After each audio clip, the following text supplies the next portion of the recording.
밤하늘을 보면 우주에 또 다른 형태의 생명체가 존재하는지 궁금하지 않을 수 없어요. 페르미 패러독스라는 것이 있어요. 우주 어딘가에 살 수 있는 문명이 그렇게 흔하다면 왜 우리는 그 어떤 흔적도 발견하지 못했을까요? 우리는 정말 열심히 찾아봤지만 우주 어딘가에 다른 형태의 생명체가 있다는 증거를 발견하지 못했어요. 과학자들은 우리 은하계에만 수십억 개의 거주 가능한 행성이 있을 것으로 추정하기 때문에 많은 문명이 존재할 수 있다고 생각해요. 따라서 이러한 행성 중 일부에는 지적 생명체가 존재할 수 있고 심지어 우리보다 더 발전된 문명이 존재할 수도 있다고 가정하는 것이 합리적일 겁니다. 그래서 페르미 패러독스는 기본적으로 파티는 어디서 하는 거야? 라고 물어요. 왜 우리는 초대받지 못했을까요? 우주에서 다른 형태의 생명체를 발견하지 못한 이유에 대한 잠재적 해답 중 하나는 그레이트 필터 이론이라고 불리는 거예요. 이 이론은 1990년대에 등장한 이론으로 우주의 생명체가 널리 퍼지는 것을 막는 큰 장애물이나 도전이 있다고 주장해요. 공상과학 영화에 나오는 것처럼 모든 문명은 아니더라도 대부분의 문명이 정말 멋지고 발전하기 위해 반드시 통과해야 하는 필터가 있다는 걸 암시하기 때문에 그레이트 필터라고 불리죠. 하지만 지금까지는 이와 같은 다른 문명의 흔적이나 어떤 형태의 생명체에 대한 실제 증거도 발견되지 않았어요. 복잡한 생명체로 진화하는 것이 정말 어렵거나 우주를 여행할 수 있는 기술을 개발하는 것이 정말 어려운 것일 수도 있어요. 어느 쪽이든 모든 지적 문명이 직면할 수 있는 까다로운 장애물, 즉 특정 지점을 넘어서는 진전을 이루지 못하게 하는 장애물처럼 들려요.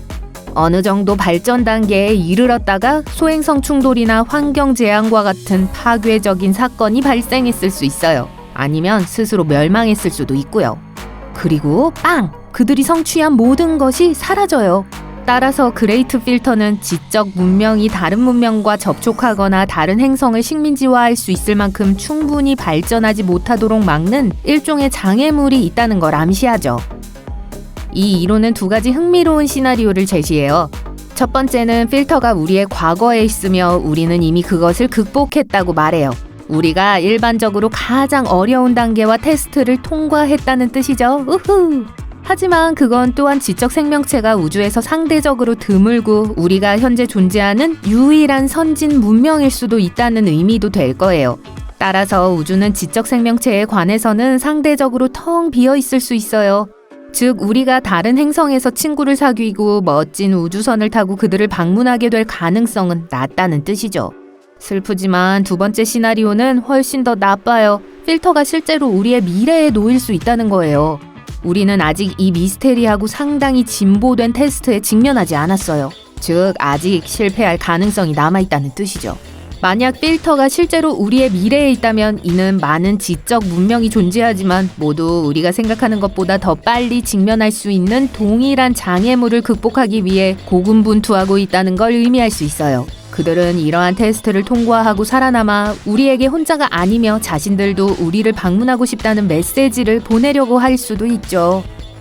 그레이트 필터 이론에서 말하는 것 중 하나는 인공지능, AI의 발전이에요. AI 기술이 점점 더 발전함에 따라 우리가 충분히 주의하지 않으면 인류를 위협하거나 원치 않는 결과를 초래할 수 있어요. 하지만 모든 것이 어둡고 우울한 것은 아니니까 아직 희망은 있어요. 어쩌면 일부 문명은 이미 그레이트 필터를 통과해서 우주에 존재하고 있고 우리에게 메시지를 보낼 수 있을지도 몰라요. 아직 박테리아보다 크지 않은 생명체가 어딘가에 있을지도 모르죠. 그리고 그들은 우리와 소통할 수 있을 만큼 충분히 발달하지 않았을 수도 있고요. 아니면 언젠가 우리가 테스트를 통과하고 다른 생명체에게 메시지를 보낼 수도 있어요. 어느 쪽이든 과학자들은 포기하지 않습니다. 그들은 우주, 특히 태양계에서 우리 주변의 모든 생명체의 흔적을 계속 찾을 거예요. 그리고 과학자들의 발견 중 일부는 생명의 흔적을 찾기 위해 우리가 사는 동네를 벗어나지 않아도 될지도 모른다는 사실을 알려주죠. 먼저 토성 주위를 돌고 있는 작은 위성인 엔셀라두스가 있어요. 처음에 연구원들은 이 달이 얼음으로 덮인 평범한 암석이라고 생각했어요. 하지만 2005년 나사의 카시니 우주선은 엔셀라두스 남쪽의 균열에서 분출되는 얼어붙은 물의 간헐천 사진을 찍었어요. 가장 유력한 설명 중 하나는 얼어붙은 표면 아래에 액체 물의 바다가 있다는 거예요. 엔셀라두스와 다른 토성의 위성들 사이의 중력 때문에 액체 상태의 물이 따뜻하게 유지되고 있다는 거죠. 물은 생명체 발달의 핵심 요소고, 누가 알겠어요. 또한 과학자들은 엔셀라두스에서 생명체가 출현하는데 필수적인 또 다른 요소인 인의 존재를 발견했습니다. 인은 생명의 6가지 기본 구성 요소 중 하나고 세포막 형성, 에너지 전달 등 많은 생물학적 과정에서 매우 중요한 역할을 해요. 연구진은 인이 달의 암석 핵에서 생성돼서 열수 통풍구를 통해 바다로 운반되는 것으로 추정하고 있습니다. 생명체가 존재할 가능성이 있는 다음 장소로 이동할게요. 엔셀라두스의 형인 타이탄입니다. 타이탄은 태양계에서 유일하게 행성에서 흔히 볼 수 있는 구름과 밀도가 높은 대기를 가진 달이에요. 그리고 태양계에서 지구를 제외하고 유일하게 액체 호수가 있는 것으로 알려진 곳이기도 해요. 액체 천연가스인 메탄과 에탄으로 가득 차 있지만 여전히 액체 상태죠. 타이탄은 지구와 가장 닮은 행성이에요. 과학자들은 타이탄의 환경이 지구의 초창기 환경과 비슷하다고 믿기도 해요. 하지만 타이탄은 태양에 더 가깝기 때문에 항상 더 따뜻했어요. 또한 타이탄의 표면 아래에는 액체 상태의 물이 있는 지하 바다가 있을지도 몰라요. 우주 생명체의 가능성에 대해 이야기할 때 화성을 빼놓을 수 없죠. 주요 증거 중 하나는 과학자들이 화성에서 발견한 메탄이에요. 메탄은 소와 같은 생명체가 생성할 수 있는 기체라서 중요한 신호가 될 수 있어요. 또한 화성 표면에서 생명체의 구성 요소인 유기화합물도 발견했습니다. 화성의 또 다른 유망한 발견은 액체 상태의 물이에요.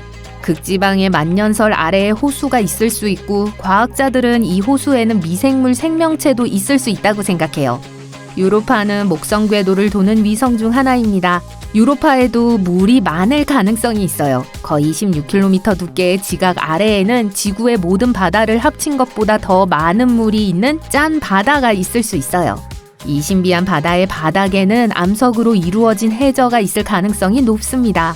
암석과 바다 사이의 상호작용은 유기체가 생존하는 데 필요한 화학 영양분을 생성할 수 있습니다. 유로파의 비밀 바다에는 열수 배출구도 있을 가능성이 높아요. 열수구란 기본적으로 해저에서 뜨거운 물과 미네랄이 방출되는 곳이에요.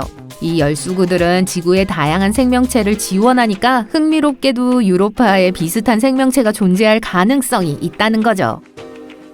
문제는 목성에서 나오는 방사능일 수 있어요. 방사능은 매우 강하기 때문에 목성의 모든 잠재적 생명체에게 매우 해로울 수 있습니다. 유로파의 모든 생명체는 강력한 방사선을 견딜 수 있도록 일종의 보호막을 가지고 있어야 할 거예요. 목성에서 두 번째로 큰 위성인 칼리스토도 살펴보죠. 칼리스토는 많은 분화구를 가지고 있지만 활화산이나 지각 활동이 없는 태양계에서 지질학적으로 가장 비활성화된 천체 중 하나입니다. 그렇기 때문에 표면은 달이 형성될 당시의 모습과 거의 동일하고 이것이 바로 칼리스토가 태양계의 초기 역사를 살펴볼 수 있는 독특한 창이 돼주는 이유입니다. 그리고 맞아요. 칼리스토에는 잠재적으로 생명체가 존재할 수 있는 지하 바다도 있어요. 생각해보면 재밌죠?